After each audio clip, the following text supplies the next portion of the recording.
Leonardo Curcio en Fórmula. Concluye el día con la información más relevante, el análisis en la voz de los expertos y la agenda informativa del día siguiente. Leonardo Curcio en Fórmula. ¡Comenzamos! Leonardo Curcio en Fórmula.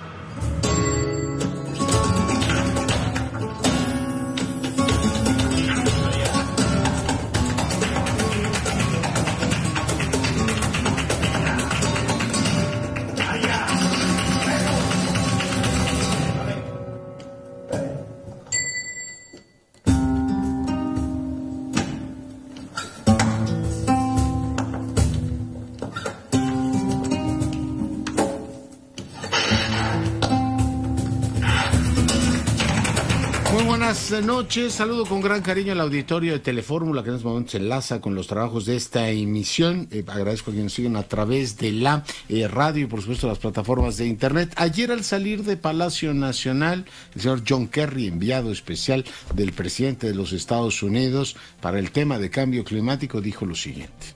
López Obrador agreed that we need to work on this. The energy reform issue is on the table here in Mexico, and we put forward with our ambassador, former Senator Salazar, we put forward ideas for how that reform can best reflect the possibilities of moving forward effectively. Bueno, y podemos escuchar la parte donde habla del equipo y así nuestro auditorio tiene efectivamente pues un equipo encabezado por el embajador. Escuchemos. Led by Senator Salazar here in Mexico that will work with the White House and with our office in order to try to make sure that whatever comes out of the reform effort will reflect the best ability to try to move forward. Thank you. Bueno, pues parte de lo que dijo hoy el presidente de la República dijo lo siguiente. Y sí hubo un planteamiento de que se mantuviese la comunicación sobre el tema y que participara un grupo, pero ellos plantearon eso y yo me quedé callado, no se aceptó. A lo mejor ellos pensaban de que eso iba a ser aceptado y alguien se adelantó. Bueno, pues eso dijo el presidente de la República. Hoy el comunicado de la embajada es que dice que tanto la reforma eléctrica propuesta como los cambios a la LIE que va a discutir la Suprema Corte podrían efectivamente violar las obligaciones del TEMEC, lo que pone en riesgo, dice, miles de millones de dólares en inversión. El mandatario llamó a los legisladores del PRI a rebelarse y a votar con él la reforma eléctrica. Mientras tanto, analistas encuestados por el Banco Central bajan la previsión de crecimiento. Ya todo mundo la ubica por debajo del 2%. Estamos en abril y ya nos están robando el año completo, ¿no? Vamos a crecer, si bien nos va a 1.76. El Banco Central informa que las remesas, esas sí siguen subiendo, 3.910 millones de dólares. Hacienda sale con un pronóstico de crecimiento difícil de creer, pero también lo baja, 3.4 es lo que cree que va a crecer la economía para el 22. Usted sabe que, bueno, pues parte de las previsiones de captación, etcétera, dependen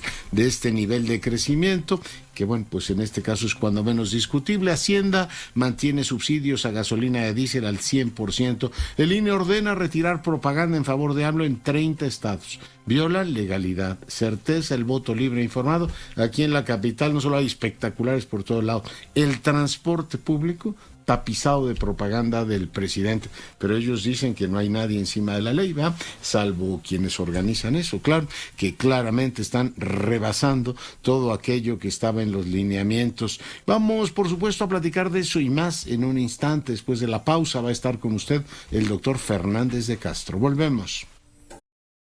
Comunícate con Leonardo Curcio. Twitter, @Leonardo Curcio.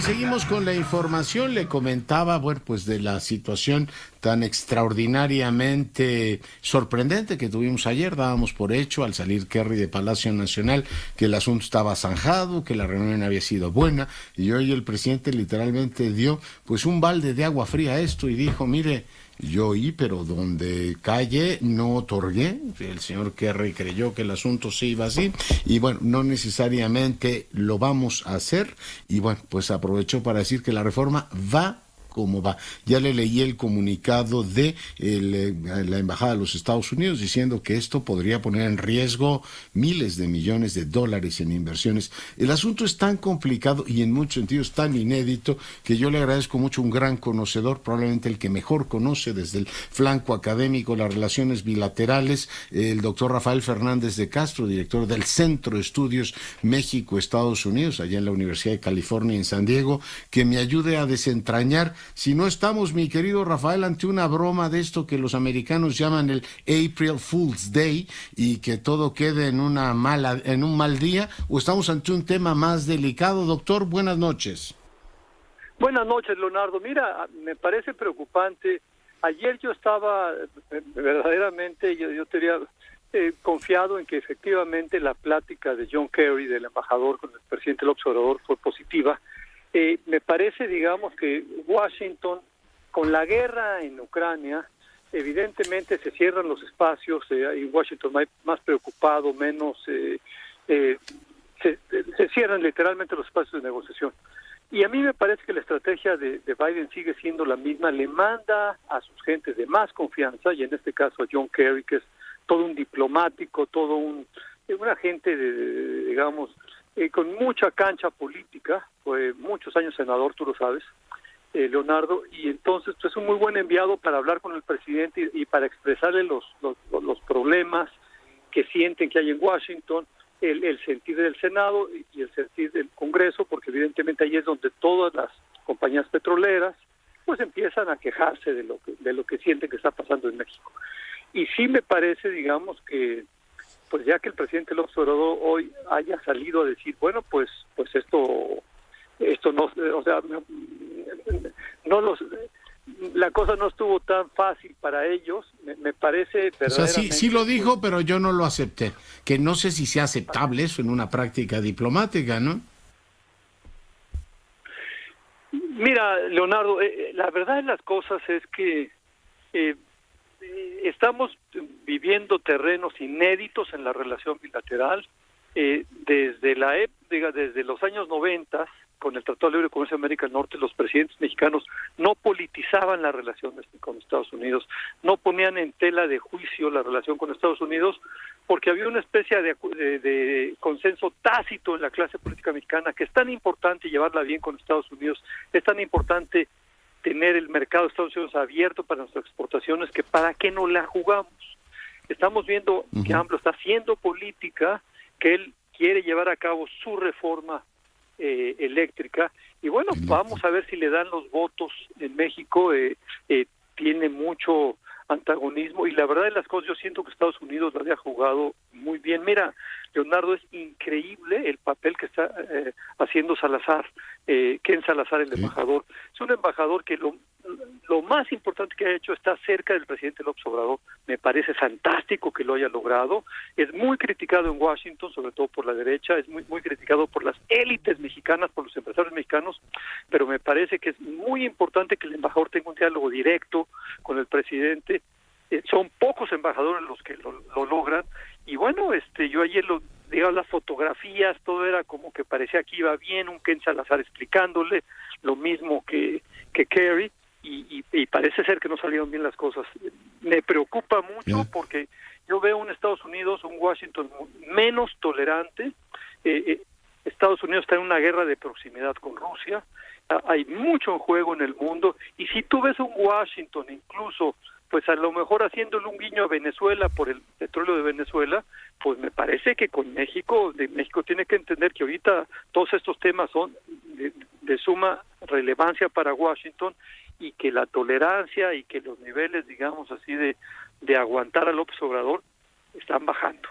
Me preocupa realmente. A mí Yo estoy totalmente de acuerdo contigo y ahí está esa señal. Oye, España se realinea con Marruecos después de un pleitazo y uno dice, bueno, pues si la guerra realinea esas cosas, Europa le pone otra cara a Turquía y ahora todos somos aliados y a enfrentarlo. Yo supongo que Estados Unidos esperaría otra cosa de México, pero me intriga que el presidente esté jugando, digamos, en este tablero. Por supuesto que tiene todo el derecho a hacerlo, pero que Kerry le haya dicho, oiga, hay este planteamiento, él se haya quedado callado, cara de póker, y hoy diga, pues yo no le dije nada. Insisto, no sé si eso sea lo usual, pero claramente Kerry podrá decir, oiga, pues no tiene mucho sentido ir a hablar con este señor, igual que, y yo coincido contigo en el diagnóstico de Salazar, mucho diálogo, pero al final, como diría el clásico, mucho ruido y pocas nueces. Le puede pasar lo mismo, mi querido Rafael, que al Consejo Coordinado Empresarial, que mucho diálogo con el presidente, pero a la hora de la hora, finalmente él dice, mis planteamientos son los que van.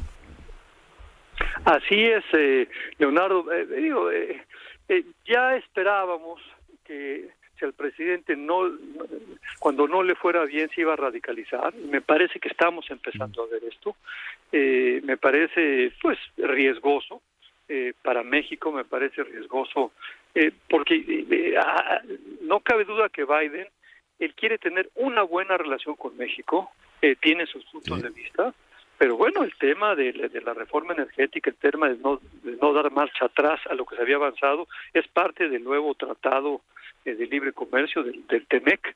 Entonces pues, los estadounidenses están en lo suyo, y me parece además que lo han hecho con mucha diplomacia. No han ido a los medios de comunicación, o sea, no están en la mañanera, sino al contrario, es la tercera vez que va John Kerry en muy pocas, literalmente en pocos meses a México para explicar la situación. Y bueno, pues digo, por parte de Washington no cabe duda que están tratando de hacer el mejor trabajo diplomático, pero bueno, no se deja el presidente López Obrador. Me inquieta esto porque por un lado hay pues sí, una actitud de Biden de decir no nos vamos a pelear, vamos a ceder en los temas importantes. Por ejemplo, se firmó este acuerdo bicentenario para abordar los temas de seguridad en términos que a México le resultaron muy cómodas. Se hizo un trabajo también creo que muy positivo para que México salvara cara en la COP, que fue la primera visita que tuvo Kerry, ¿te acuerdas que estuvo allá en Palenque? Ayudando a México y teniendo un enfoque cooperativo. Pero el terror que me da es que ahora puede venir una radicalización del antimexicanismo y decirle a Biden, oiga, pues le están viendo la cara en México, haga usted una acción. Yo he aprendido en unos seminarios que tú dirigías que ellos nos podrían responder si se sienten agredidos en lo comercial, no en el sector eléctrico, sino en el sector que más nos duela, y podría ser un golpe brutal para la economía nacional. Así es, Leonardo. Mira, además, lo que tenemos que tener en cuenta es que este es un año político en Estados Unidos. Biden tiene un estrecho margen de maniobra. Ya en el tema de migración se endureció en serio, o sea, ya de Biden a Trump no hay mucha diferencia. El tema de migración, la frontera está muy, muy dura.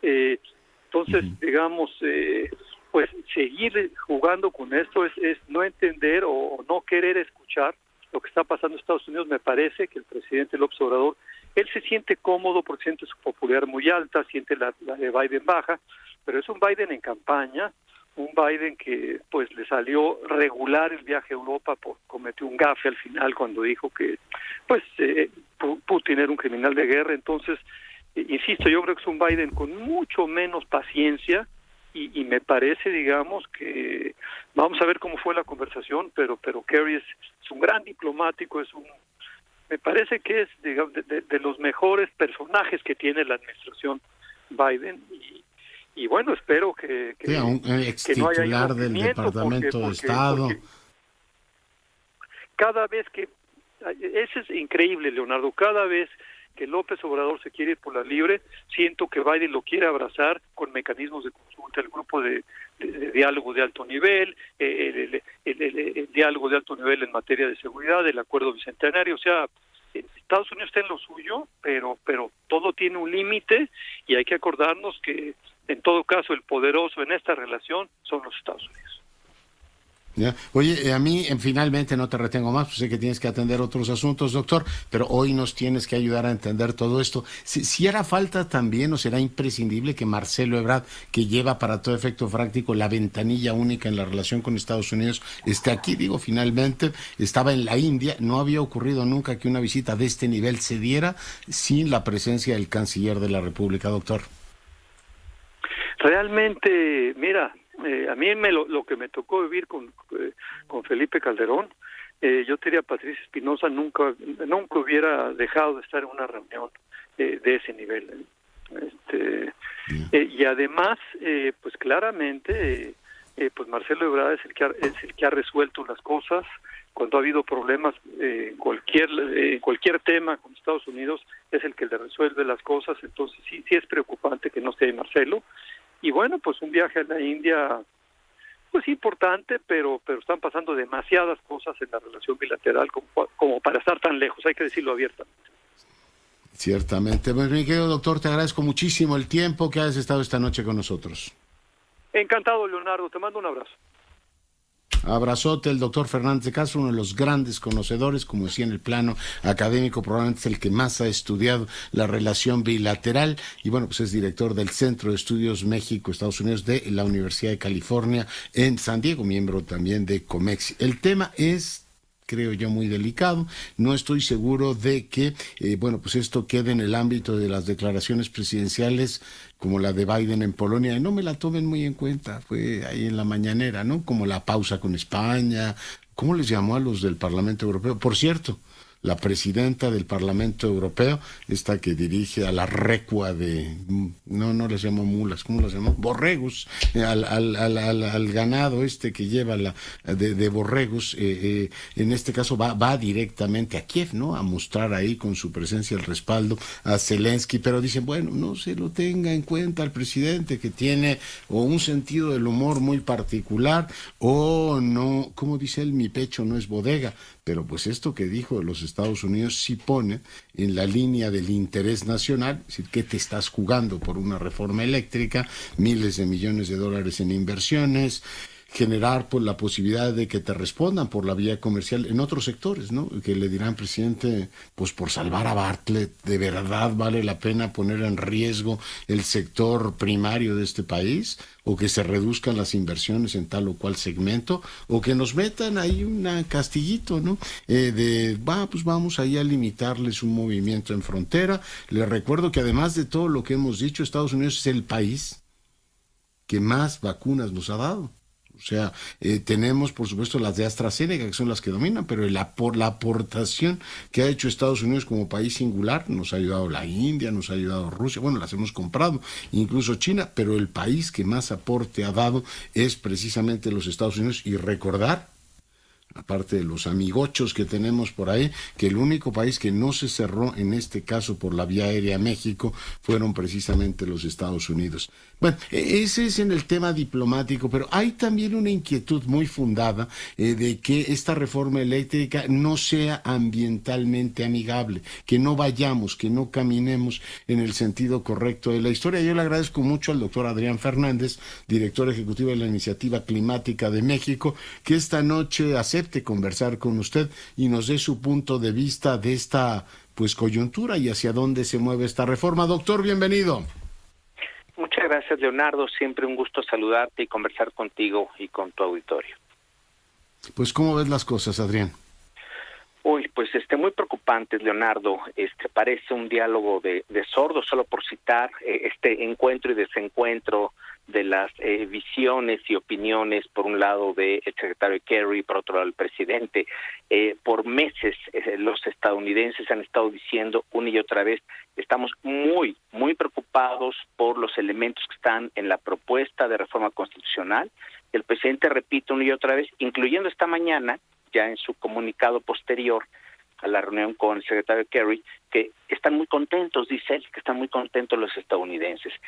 Yo creo que Estados Unidos, al margen de que los mexicanos estamos en graves aprietos con nuestro gobierno en temas como este, los estadounidenses están en seriosísimos aprietos con México. Yo creo que no saben qué hacer con México, en el sentido de que se han estado violentando el marco jurídico reglamentario, han estado afectándose empresas. Claramente la reforma, como tú recordabas, tiene elementos que van en contra de lo que es necesario ambiental y climáticamente. Todos esos son hechos. Y sin embargo, sigue el empujón. A menos que, Leonardo, como muchos están planteando, el presidente se radicalice y dice que no le cambien una coma, porque sabe que si la mantiene como está, no hay manera que los representantes del PRI, los diputados, los senadores, pudieran apoyar esa propuesta como está. Es impresentable. Entonces, no sé cuál es tu opinión, Leonardo, pero ambientalmente y climáticamente es una propuesta que no promueve, no acelera las energías renovables, ya las ha venido frenando esta administración estos 3 años, y las cosas que ha venido formulando y ofreciendo más recientemente, cuando empezó la presión del público de que dónde está la parte verde, pues salió el proyecto de Sonora, que no es de la escala que se había dicho, está la repotenciación de las eléctricas, que está muy bien, pero aquí hay que hacer un chequeo de la realidad, y eso se hace con la escala. Cierro este comentario dándote números muy concretitos. A ver, la repotenciación de las hidroeléctricas nos van a aumentar, según los números de la CFE, 250 megawatts de capacidad. ¿Cuánto es eso? Para que nos demos una idea. Bueno, el sistema del país completito son 80,000 megawatts. O sea, es una fracción ínfima. Es una muy buena medida, que no se me malinterprete, pero que no nos digan que con eso vamos a cumplir metas de nuestra ley de transición, y mucho menos que nos digan que con eso vamos a cumplir los compromisos de París, Leonardo, imagínate. Sí, increíble. Oye, y luego la guerra en Ucrania ha planteado, si ya teníamos ese escenario antes de la guerra, pues se ha revolucionado el mundo de la energía, y hoy todo mundo discute la conveniencia de tener distintas, o diversificar la dependencia que tienes para tu abasto, en este caso eléctrico, ¿no? Y yo creo que ahí las energías sostenibles, o las energías limpias, deberían empezarse a abrir paso de una manera mucho más decisiva. Ahora, en la coyuntura política que vimos, con mayor razón, Adrián. Totalmente de acuerdo. Es uno de los puntos más importantes que mencionas, Leonardo. Buscar la soberanía energética, la seguridad energética. En el caso de México, pues sería acelerar el que se establezcan proyectos solares y eólicos, porque la energía, entre comillas, que se va a generar, pues se genera aquí. Como bien dicen en los memes, ¿sabes cuánto se ha incrementado el precio de la energía eólica y solar desde la invasión? Pues nada, ¿verdad? Porque el viento y el sol no se han encarecido. Por supuesto que algunos insumos para la construcción, igual que el resto de cosas en el mundo, suben de precio. Pero entonces, ¿queremos soberanía? Para México, soberanía no es apostarle a más plantas de gas. Lo único que tiene en su plan la CFE para esta administración es más plantas de gas. ¿Y de dónde viene el gas, Leonardo? Pues lo importamos todo de Estados Unidos. Tenemos suerte que es el gas más barato del mundo, pero quiero ver cuando se incremente la demanda de que hay que apoyar a Europa, se nos va a encarecer el gas. Y también, Leonardo, ya no es una especulación decir, yo quiero ver si este tipo de propuestas, ya sea las legales, las constitucionales, o aunque no pasaran, la realidad, tú sabes que día a día ya le están aplicando a todo el mundo los elementos de la reforma, ilegalmente, por supuesto, pero ya se están aplicando, se atrasan permisos a los privados, se aceleran permisos a Comisión Federal. Una propuesta de reforma y una ley de industria eléctrica donde el combustóleo se va a despachar antes que lo que es más limpio y barato, no puede ser ambiental y climática, Leonardo. Oye, ¿y eso lo va a discutir antes la Suprema Corte, Adrián? Pues está muy interesante porque comparten muchos elementos lo que fue la ley de la industria eléctrica, que se aprobó por mayoría simple y que tiene en sus manos la Suprema Corte, que también ahorita pues ya hay una serie de controversias de que casualmente pues una ministra que no es muy libre de estar en contra en su momento de lo que fue la reforma, pero que se pronunciaba de manera tan fuerte en contra de todos los elementos de la reforma, pues yo creo que no está exenta de tener probablemente sesgos y conflictos de interés. Ahí hay un asunto que se tiene que resolver. Pero como bien dices, está la parte de la ley de la industria eléctrica y veremos, tiene en sus manos una papa muy caliente, la Suprema Corte de Justicia. Imagínate que dijeran que esa ley, como se aprobó en el Congreso, no va en contra de la Constitución, que vale. Bueno, ahí se nos cae totalmente la posibilidad de que de verdad avancemos a una transición energética justa y limpia. Porque aquí también con frecuencia se dice, Leonardo, es que estamos elevando la transición energética a rango constitucional. Híjole, no me ayudes, compadre, si es el señor Bartlett quien la va a liderar, con apoyo a la Constitución, para que tengamos más combustóleo y se mantenga, aunque no se incremente, y se mantenga el uso del carbón, pues en buenas manos estamos. Entonces, que no entremos en juegos de palabras y con argumentos selectivos, con cifras acomodadas para que parezcan que funciona. No, hay que ser muy serios. Ojalá que no perdamos, Leonardo, esta oportunidad como mexicanos de mejorar el marco existente, porque sí tiene necesidades de mejora, no es perfecto, y tú lo has comentado en tu programa. Doy dos ejemplos rapidísimos. Uno, por supuesto que tienen que modificarse los términos en los que operan los famosos productores para el autoabasto, los contratos legados. Claro. Sí, ha habido abusos, si es que no ilegalidades, abusos que se corrijan. También es cierto, Leonardo, hacia el futuro no necesitamos subsidiar las energías renovables. Estos certificados de energía limpia hacia futuro no se necesitan, pero tenemos que honrar. Tuvo sentido en los 90, ¿no? Creó ese mercado y ya van. Así es, pero hay que respetar y honrar lo que ya ocurrió. Sí, dime. ¿Sí? Claro, sí, y por supuesto renegociar, yo imagino que se podrá hacer sin tener que replantear todo lo demás, pero me preocupa mucho, estoy viendo el decálogo que el presidente les presentó ayer a Kerry y a los empresarios, y dice, no, a ver, aquí no estamos apostando nosotros por la contaminación, es más, el argumento que te pido que valores es, nosotros tenemos la plantación de millones de árboles frutales y maderables a través de Sembrando Vida, y reitera que Pemex no extrae más de 2 millones de barriles diarios. Y que no se permite el fracking. ¿Es esto creíble como argumento, Adrián? Mira, se plantea esto de los famosos árboles Sembrando Vida. Está demostrado que en algunos casos, no en todos los casos, pero en algunos casos están perfectamente documentados, porque estuvo mal diseñado al principio el programa Sembrando Vida, se generaron incentivos perversos para que quienes eran propietarios de ecosistemas maduros, eran selvas, bosques, etcétera, pues querían calificar para acceder al programa Sembrando Vida. ¿Cómo? Mostrando que tenían disponible, que tenían limpio un espacio de tierra para poder venir a sembrar árboles frutales y maderables. Pero fíjate qué contradicción, donde había selva madura, árboles de 100 años, 200 años y una gran diversidad, pues lo voy a tirar para mostrar que califico para el programa. Eso se corrigió al menos en el papel hace un año. Publicaron nuevas reglas. Habrá que ver si se están cumpliendo, pero está documentado que en algunos casos esto se dio, Leonardo, y no es un programa que se diseñó con criterios ambientales, sino sociales, de distribuir recursos a quienes participaban. Oye, y aunque hicieras todo eso, dirían, bueno, de todas maneras tiene que, eso no compensa o justifica que use el combustóleo primero, ¿no? Qué bien que plante árboles y que frene la deforestación, pero creo que una cosa no compensa la otra. Adrián, te agradezco mucho el tiempo que has estado esta noche con nosotros.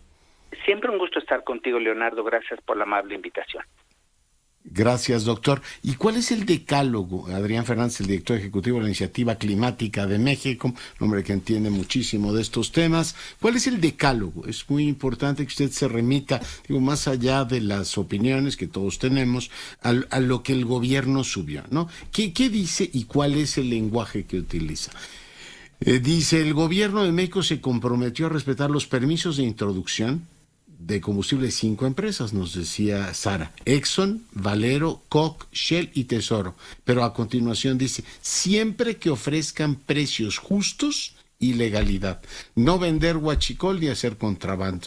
bueno, uno se pregunta, ¿y esto quién lo va a valorar?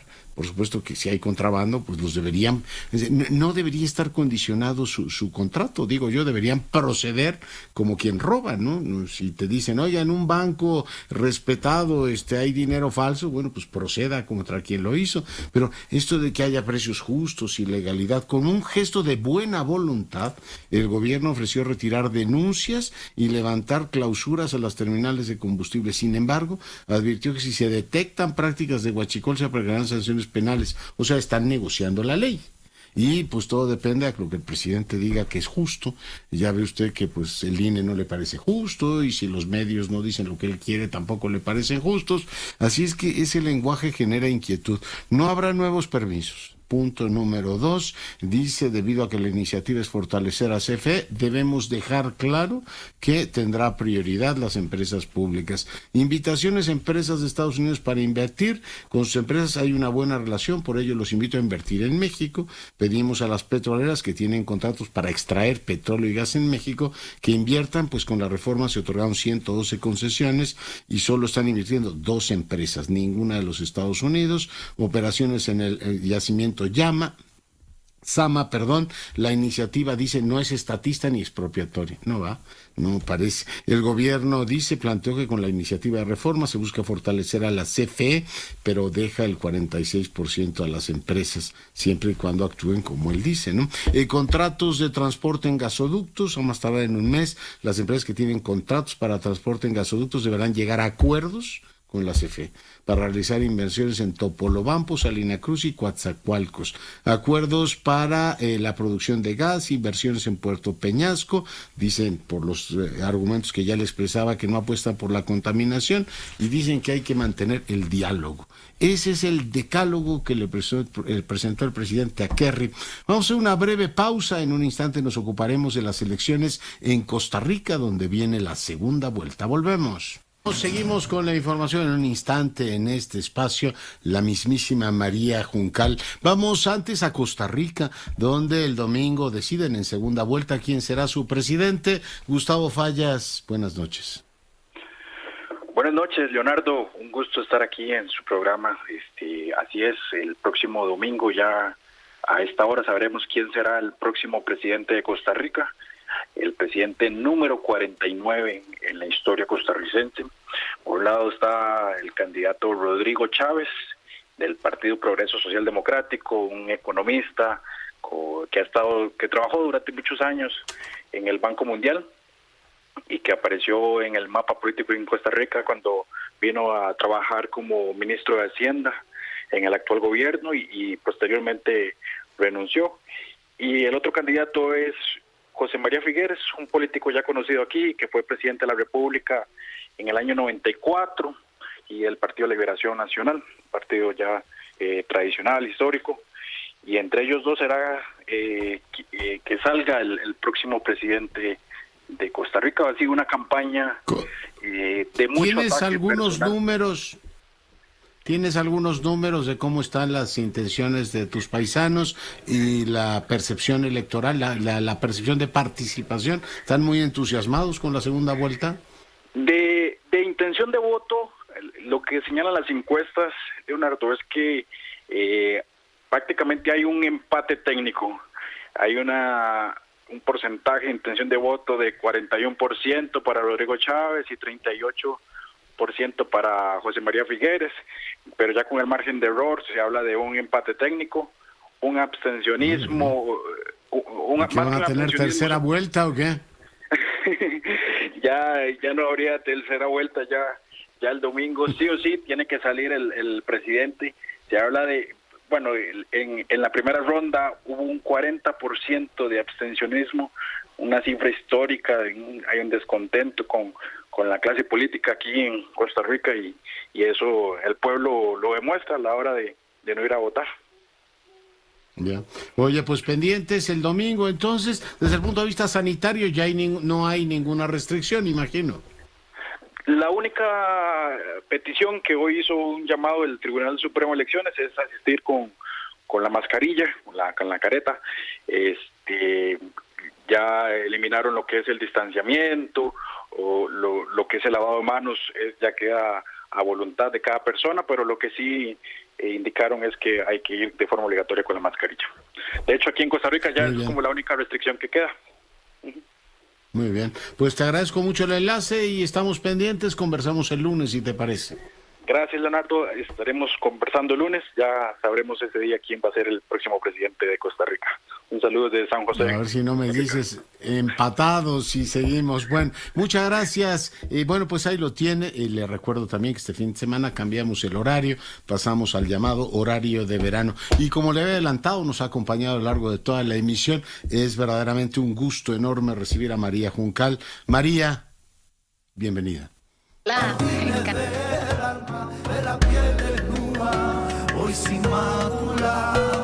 Bueno, María, bienvenida.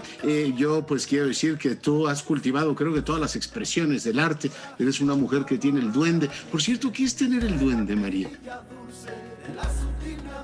Tener el duende, bueno, tener el duende es el día. Tener el duende es ahora sí que todos estemos en armonía, en escena, porque lo puedes tener de tú solo, pero si lo tiene uno solo no sale a pasear. Tener el duende yo creo que es tener la capacidad de buscar dentro de uno mismo lo que cree que está afuera, ¿no? La expresión del movimiento, la expresión del cante, todo eso es algo muy, muy que se ve claramente, se oye claramente, pero el duende es una voz interior. Entonces yo creo que el duende es ese logra salir y se manifiesta en el momento en el que tú eres capaz de cerrar los ojos y escuchar tu voz interior. Y todavía pasa mucho más cuando encima de un escenario resulta que coinciden varias personas que han decidido escuchar su voz interior en el arte, ¿no? Es muy difícil ensamblar equipos. Cuando tiene una persona que toca el genio como tú, ¿cómo hace también para ir tocando, para que el resto de quienes participan efectivamente en la expresión artística funcionen al mismo nivel, María? Yo creo que dándole su lugar a todo el mundo, ¿no? Porque cuando todos estamos en el escenario, todos formamos parte de una misma historia que vamos a contar. La guitarra tiene su voz, la voz tiene su entraña y el baile tiene su corazón, su potencia, su vigor. En el flamenco hay muchos elementos que además abrevan de una fuente que tiene unas raíces, o sea, el flamenco tiene unas raíces muy profundas. Así que yo creo que una de las cosas importantes para mí es que todos tengan su espacio para expresarse, para mostrarse, que todos que contribuir y se vean en la obligación de estar en el límite del precipicio porque los demás se están poniendo y poniendo y poniendo. Entonces, cuando tú eres capaz de mirar uno de tus compañeros en escena y hacerle saber que lo que te está pasando a ti es por lo que está haciendo él, yo creo que ahí se empieza a establecer una conexión muy bonita, una armonía y empieza a pasar algo en escena que se convierte en una atmósfera que la palpa la gente. Tú la sientes y te sientes parte de un mundo que aunque está muy cerca del público, para ti en ese instante está a años luz de distancia, estás en un viaje muy bonito.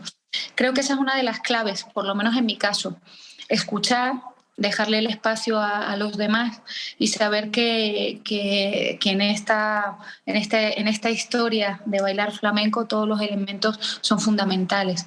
El cante porque te transporta a un sitio y te toca el alma de una manera muy, muy directa. La guitarra tiene la capacidad, bueno, pues igual que las voces, pero todavía el desgarro de la voz es más claro porque está muy rota, la voz flamenca es muy rota, sale ahora sí que de un sitio muy profundo.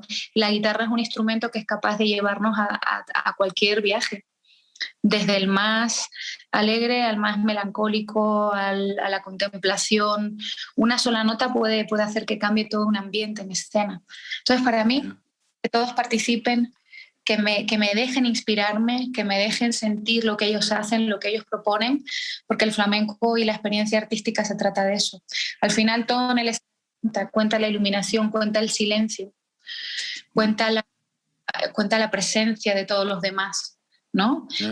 Ahora me dirás de toda esta parte que también cuenta mucho, ¿no? El lugar donde está, la disposición que debe tener efectivamente quien disfruta de ese espectáculo. Pero ¿qué tiene el flamenco? ¿Qué tiene, digamos, esta raigambre histórica, ¿no? El cante hondo que te lleva a sabrá Dios qué siglo, que te mete como aunque no seas calé, aunque no hayas estado en tu vida en Andalucía, creo que tú eres canaria, esto nos hace sentir, digamos, algo tan extraño. García Lorca hablaba del gráfico de la petenera y uno dice, no sé qué quiere decir tal cosa, pero cuando uno ve un espectáculo flamenco, dice, no, esto es mío, María. ¿Y cómo se consigue esa conexión con lo cósmico? ¿Qué tiene el flamenco?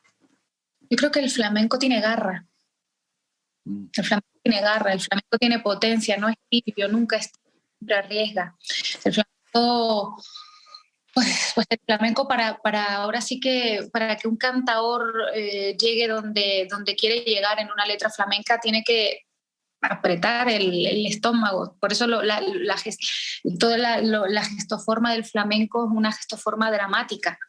No solamente porque las letras hablen de cosas dramáticas, que no siempre es así, sino porque además es directo, es ahora sí que del alma, de la garganta, y va, ¿no? La gente se sorprende, por ejemplo, los cantantes se sorprenden de los cantadores de flamenco, de cómo logran sacar la voz de esa manera y llegar a donde llegan. Y el flamenco tiene esa garra, tiene esa potencia, tiene el temperamento y luego tiene la telaraña, que también la tenemos todos en el alma, tiene la profundidad, tiene la capacidad de agarrarte así, llevarte hacia el fondo, ¿no? Pero solo para que veas y luego te suelta, ¿no? Y respiras. ¿Sí? Describes, María, también cómo bailas, Dios mío. Oye, tú eres bailarina y bailadora, ¿no? Porque también tienes formación clásica. Te pregunto, digamos, ya cosas prácticas y hasta, digamos, interesadas. Tenemos la fortuna de que hayas elegido también instalarte en México, María. Pues me he instalado en México porque de verdad... y es recurrente, pero no es recurrente esta frase porque la diga, porque me la aprendí, es recurrente porque es lo que siento y impulso cuando me preguntan algo así. México es una tierra que vivió bien desde el primer día que la pisé. México es un país que en mi carrera artística ha significado mucho, me ha dado muchas oportunidades, me ha abierto las puertas de sus foros. La verdad que yo he sido feliz recorriendo la República, bailando, dando clases. He ido logrando mis metas, ¿no? El siguiente objetivo que me ponía, pues lo he ido logrando. Mis espectáculos, muchos de ellos se han estrenado aquí y si no, han sido segunda plaza porque la primera fue España, ¿no? Que es el lugar en el que lo creé. Y yo creo que tenía que ser así, porque un lugar en el que te has sentido tan bien, un lugar que te ha dado tantas alegrías, tantos momentos y en el que al final has hecho una familia, no solo con el público que te ha seguido, sino con amistades, etcétera, pues aquí es el sitio donde ponerlo todo, donde de repente levantar la vista y que se abra la puerta y que el espacio escénico sea tuyo y esté aquí en esta tierra, ¿no? Para mí ha sido un momento muy, muy emotivo decidirlo, muy emotivo llevarlo a cabo. No se acaba, ¿eh? Estamos en ello. Y hay que... Decías tu inspiración, también mucha transpiración, ¿no? Hay que estar trabajando todos los días. Preguntarte dónde vas a estar ubicada y cuál es el planteamiento, María. Vamos a estar en Álvaro Obregón, con Oaxaca, Obregón 293. El planteamiento y teniendo en cuenta los parámetros de una ciudad en la que la cultura se mueve constantemente, que mires para donde mires, hay eventos, es una ciudad en la que siempre están pasando cosas, la verdad. A mí me impresiona muchísimo la Ciudad de México y además ahora felicitándonos a todos por esos datos en los que estamos ya moviéndonos en términos de COVID, que nos van a permitir reencontrarnos, que nos van a permitir convivir. Yo creo que es un momento de felicitarnos, de felicitar a la ciudad por ese dato tan... Y qué mejor que irte a ver a ti. Pues me encantará que ese sea otro motivo por el que decir, venga, vámonos a Juncal, Tablao Flamenco, vamos allí a celebrar, vamos allí a reencontrarnos, a reunirnos. Esta ciudad es muy flamenca. Hubo un momento en el que había más de 10 tablaos funcionando en la misma zona en la que estamos ahora. Hay una comunidad, ¿no? Uh-huh. Y que necesita un espacio. Y lo necesita. Claro. Pero que, pues, vive Dios que lo necesita. Oye, ¿y va a ser, digamos, espectáculos nocturnos toda la semana? Cuéntanos un poquito de... La casa está abierta de martes a domingo, desde las 6 de la tarde, y tenemos los domingos a partir de la 1. Y tenemos espectáculos miércoles, jueves, viernes y sábado. O sea, 4 días a la semana con espectáculo flamenco. Yo me he tomado ahora sí que la delantera, ¿no? Y utilizando mis influencias en el tablao, voy a inaugurar yo, voy a bailar yo. ¿Cuáles son las influencias que yo mando? Vamos. Básicamente que soy la ama. Bueno, sí, está muy bien utilizarlas. Oye, pero además del espectáculo podrás tomarte tu fino, tranquila, bueno, lo que cada quien quiera. Experiencia gastronómica muy interesante, muy, muy interesante. Además, y llegas, como está abierto desde las 6, puedes cenar maravillosamente a tus anchas, en comodidad, unas tapas, unas cañas, unos vinos, unas sangrías, todo es una creación para Juncal. Desde nuestra chef que está creando los platillos, nuestro mixólogo que está haciendo todo, desde nuestras sangrías, la malagueña y la salerosa, hasta todos los cócteles que vamos a tener. El espectáculo, todo lo que está sucediendo en Juncal está creado por y para Juncal, está creado en armonía, está creado con alegría, con gusto por lo que estamos haciendo. Así que sí, pueden ir a cenar, pueden luego pasar a ver el show o no, pueden estar disfrutando simplemente de una cena, tiene varios ambientes, pueden tomarse una caña bien helada y pueden hacer ambas cosas y pueden repetir todo el tiempo que quieran, todas las veces. Que esas cosas hay que reincidir. Oye, que todos los dioses del flamenco te sean propicios, que lo serán. Para ti, ¿quiénes son las deidades protectoras, María, para despedirnos? Bueno, yo soy una mujer que se percibe directa, como si tuviese un canal directo, que es el que creo que tenemos todos. Mira al cielo y habla, mira al cielo y pide, y mira al cielo y da las gracias. Esto por encima de lo que te voy a decir a continuación, pero actualmente pues también le pido a mis ángeles, que son mis seres queridos que se fueron al cielo. Entonces, con ellos, a ellos también les pido ayuda, también están conmigo en todo esto. Y bueno, por orden y como me enseñaron ellos mismos, me encomiendo primero allá arriba al cielo y luego hablo con ellos también. Y nos das parte de ese cielo también, todos con tu arte, por supuesto, que no sabes cuánto valoramos y que hayas decidido darnos esta oportunidad a todos los que tendremos ocasión de verte. María, muchísimas gracias. Muchísimas gracias a ustedes por el espacio. Les esperamos caminante en Juncal Tablao Flamenco.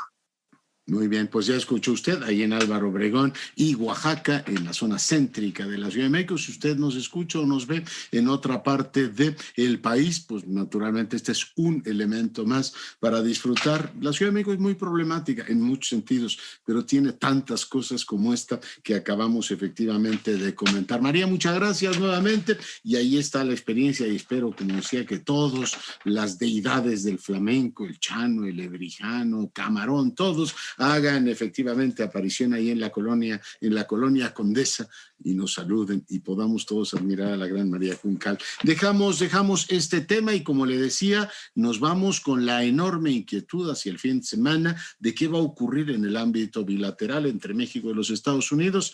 Las señales, las cartas están sobre la mesa. El presidente dijo, de hecho vamos a escuchar, si usted nos acaba de sintonizar, la parte final de su mañanera esta mañana, diciendo, bueno, a lo mejor el señor Kerry entendió algo, pero yo no le dije absolutamente nada, y aquí no aplica aquello de que el que calla otorga. El presidente de la República.